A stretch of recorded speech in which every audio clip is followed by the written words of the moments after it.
Belakangan publik dihebohkan dengan wanita muda bernama Nur yang mengaku sebagai istri kedua polisi di Polda Metro Jaya inisial Kompol D.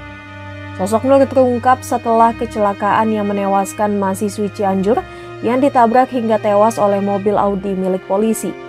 Saat diwawancarai, Nur mengaku sebagai istri kedua Kompol D. Hal itu pun buat geger publik lantaran polisi sebagai PNS dilarang memiliki istri lebih dari seorang. Saat diperiksa kode etik, Kompol D mengaku bahwa Nur merupakan selingkuhannya. Namun belakangan Kompol D mengakui bahwa Nur adalah istri sirinya. Lalu apa sanksi yang akan diberikan kepada Kompol D karena ketahuan memiliki lebih dari satu istri? Dikutip dari Kompas.com merujuk pada pasal 4 Peraturan Polri nomor 6 tahun 2018 tentang perubahan atas Peraturan Kapolri nomor 9 tahun 2010, seorang polisi dilarang untuk memiliki istri atau suami lebih dari satu. Aturan ini juga berlaku bagi PNS Polri.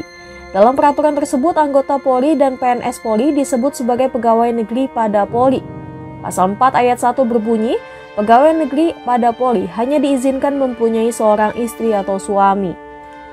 Pasal tersebut pun memuat larangan bagi polisi wanita atau polwan untuk menjadi istri kedua.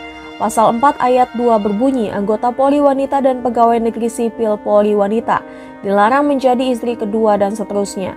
Bukan hanya sanksi kode etik polisi, Kompol D juga ternyata bisa terancam pidana karena memiliki istri lebih dari satu.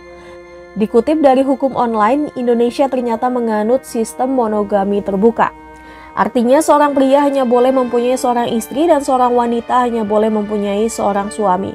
Seorang suami boleh menikah lagi harus izin pengadilan, yang mana juga perlu izin dari istri pertama.